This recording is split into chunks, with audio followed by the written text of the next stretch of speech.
just on a few notes. We came out of the game fairly healthy, without anything significant. And in the meantime, we'll just keep working on the guys that have been injured. I said yesterday there were a lot of things that were encouraging in a game like that, where we had to kind of come back in the fourth quarter. And I thought we did a lot of things well in all areas. There's still some things when you go back through the tape and you look at that we've got to continue to work to clean up and get better at. Nonetheless, though, our focus will shift pretty soon here to Tampa if it hasn't already done so. The players have been in lifting and watching the tape and kind of going through what we normally do on a Monday. So, any questions? It's the first time you've coached against a Carolina team without John Fox on the other sideline. Seems like they've changed a lot of things as far as their approach. Is the rivalry moved up as well because of a new approach of this regime? Yeah, I'll answer the last question first. I don't know that there's any. It's a divisional game. I don't know that the rivalry thing exists as much. I think it tends to in our league periodically with a couple games and a couple teams of the 32 once in a while, but typically the division games are just hard-fought games. But it is a different team, and defensively, offensively, what you see from them are a lot different. The quarterback and there are just a lot of things that philosophically are different, and so it's playing a different type of game that we've been accustomed to compared to the old teams that we've known. So it is different, and I think we saw that in the 4-game study and the preseason study and all the breakdowns. So it's a lot different team, and I think Ron has done a real good job just starting off, considering the challenges of a new staff without the offseason that normally you would have. Did Sproles finish the game healthy? I noticed Absolutely. He was out there, I know that. Yeah. What do you make of both of the personal foul penalties in the end zones? Roman's late hit and Romans they're going to call. I mean right. So there's nothing to make of that. Well, just as far as and then the other obviously not discipline, thing. Yeah. It's just things that you look at and look. The thing we wanted to make sure. I said this yesterday. I wanted to make sure we did. Is hey, let's not end up losing this game because of a foul, and come in the next day and say, hey, it's all right. It's not okay. And it's one thing to be on the quarterback with a hit that's close and interpret it as you might, but we got to be smart, and so I think that there's a difference. You talk about your offensive line play so far this season. There were 2 pretty significant changes right before the season. Had 2 guys hurt during the season, but you don't seem to have skipped a beat there. Well, it's someone brought this up, a few weeks ago about you can kind of get comfortable or take for granted, a steady group that's been consistent and been the same starters for a period of time. And this year, there were 2 changes in regards to the starting lineup at center and at right tackle, and and then during the middle of a game, all of a sudden there's 2 other players that are playing, and now they've played here for 2 weeks and part of that last game at Houston. So I think that we're certainly encouraged with the ability of some younger players stepping in, and without it affecting the overall production. And I think it's something that, look, you would always say you expect the next guy up to come in and do his job, and I think that's true. And at those positions where there's a lot that goes on with cohesiveness, and there's a lot goes on with line calls, and there's a lot that goes on with the run schemes, especially the center and even the right tackle. We've been pleased with those guys. They've been thrown into the fire, and they've been able to function and execute, and you also begin to establish some depth when that happens. In other words, some playing time that a guy will have under his belt and will be able to build on. So that's been encouraging. How often do you play back-to-back division games on the road? And do you guys see this point in the schedule now, like there's a little light at the end of the tunnel after these 3 away games, and this week we can come out of this in a really kind of commanding position? Well, no, I mean, I don't. I would disagree with that. I mean, I don't think there's anything commanding in week 5 of the regular season because you have 11 games left. But I think it would be probably more common than you think in regards to playing 2 games in the division on the road. I think at least it doesn't stand out to me as something uniquely different. I think the challenge each year is the schedule comes out and you evaluate it and you look at it.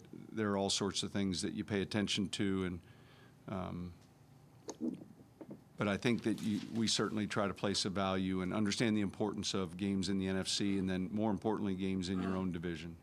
And so there's still no light at the end of the tunnel. You know, there can't be. I think that begins to take shape at the latter part of the season for the whole league. But we're so early in this, and you know, each week you just have to work to see if you can put together your best effort, make progress. Don't sugarcoat the things that you aren't doing well. Try to clean those things up so that you can make those corrections so those things don't come back to haunt you the next week or weeks following, and just keep going. And so it was good to get that win yesterday. And look, certainly anybody in this league would tell you this if they didn't, you know, they're lying. Anytime you can win and the rest of your division loses, it's a good thing, you know. And but then all of a sudden you're on to the next one. It's just that, and it is real early. I mean, you know, we just started the second quarter of the season. When you did look at the schedule and try to pick out the different things on it, was the 3-game road? Well, I think did that stand out more than anything on your schedule this year? that was the only thing that stood out. That stood out different. But honestly, I think if you said, "Hey, how do you? What are the things that you look for immediately with a schedule?" It would always be travel. It would be. You know, and now with this year's schedule, just based on the opponents, you know, you weren't going to be leaving more than one time zone. You look at prime time, travel the week at, you know, all those are the things. So, but Mike, if you're playing 3 away games, then somewhere you're going to have a little roll where you had 2 at home, maybe the first 2 of the 3 games to start the season were at home. I mean, somewhere, you know, it's. But I mean, I guess just as yeah, I mean, I think that was. I hope we can get through that stretch. Well, you knew that there was, yeah, I think that was something you said, hey, here's a stretch where we're 3 on the road, and that would probably be all you would say to it. I think we travel pretty well. I think there's some advantages to traveling in regards to your preparation, but I think more importantly, really everyone looks at, you know, what are the evening games? What are the, you know, do you have any Thursday games or Sunday night games or Monday night games? Because those impact the routine. And these Sunday games here at 1 o'clock, and I know this one I think is later, but there's a routine that's established that's fairly, and you guys know the routine. And so it's ones that are going to change that. You pretty surprised to see the final score of the Tampa Bay game, and then what does that make them? I mean, does that make them dangerous coming off a loss like that, or do you have any? Well, I think this. I think always in our league, the thing that we all, when we get the schedule, you look at games, and what you don't know is the team, what's led up to that game, because that can, you know, and certainly you're going to get a team, Tampa Bay, that's going to be hungry and wanting to put the bad taste out of their mouths, no different than anyone. And, you know, the score was somewhat surprising, and then when you go back and you watch the tape and you recognize, generally when you have a score like that, you're going to have some turnovers. You're probably going to have a touchdown that was either defensive related or in the kicking game. You know, these are all things that are pretty typical when somebody has 40 points. So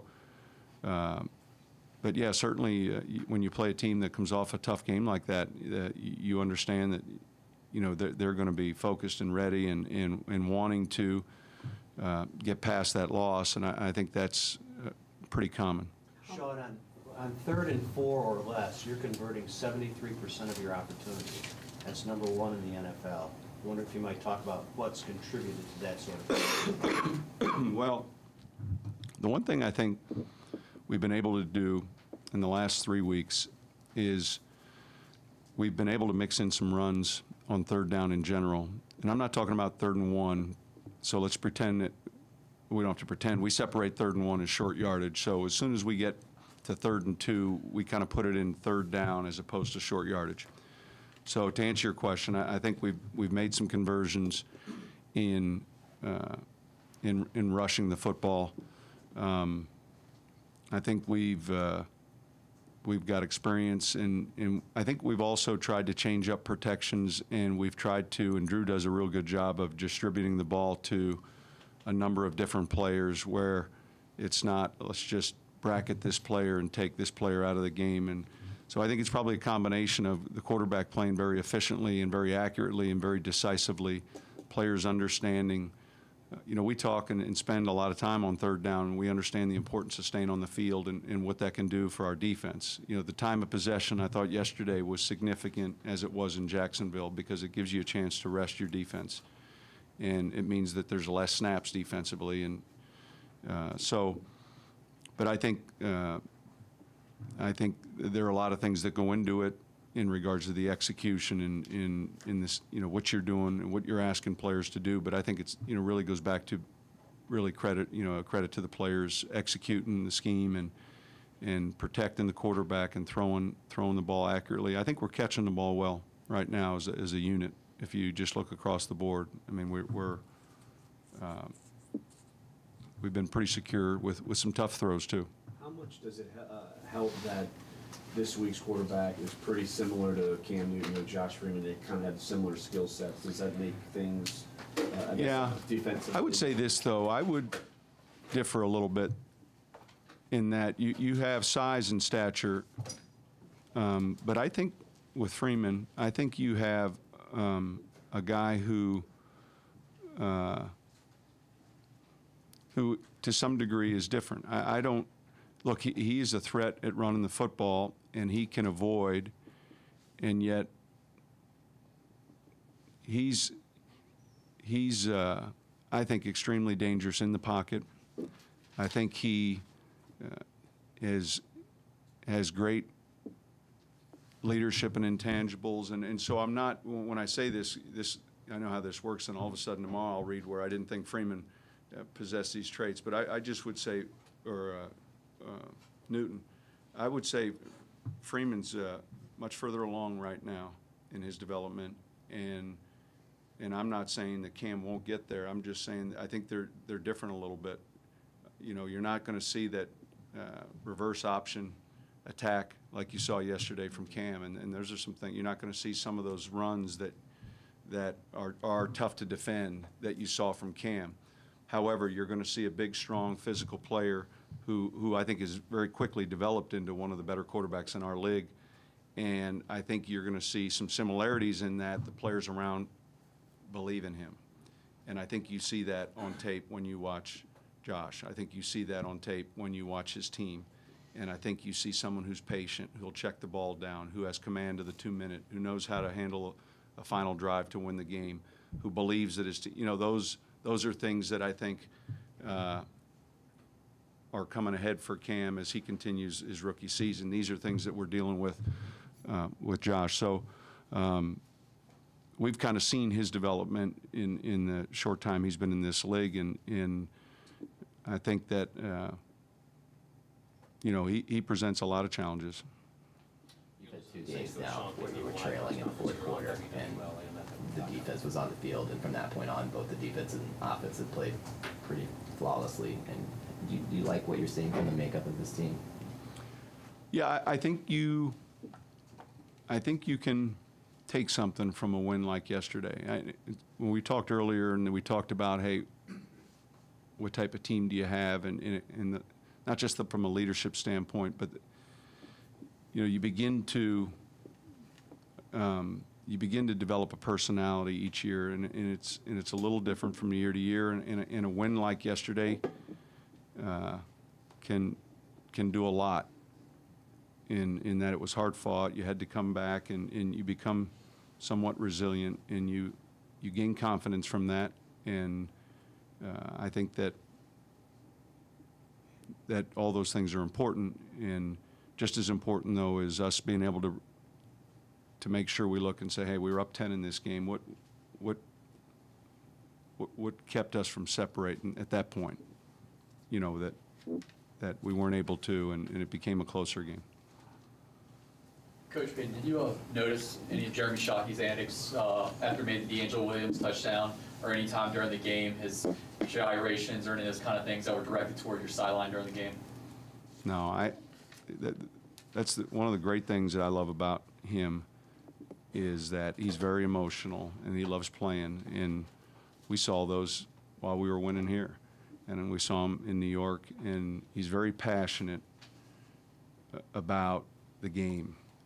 And he was passionate as a college player and won a national championship. He was passionate with the Giants and won a Super Bowl, passionate with us and won a Super Bowl. And so I think we're always in the business of searching for people with passion, really. And but I didn't notice anything different than just seeing Jeremy play, or seeing Steve Smith play with emotion, or seeing our guys, Jimmy Graham, play with emotion. And it was a hard-fought game.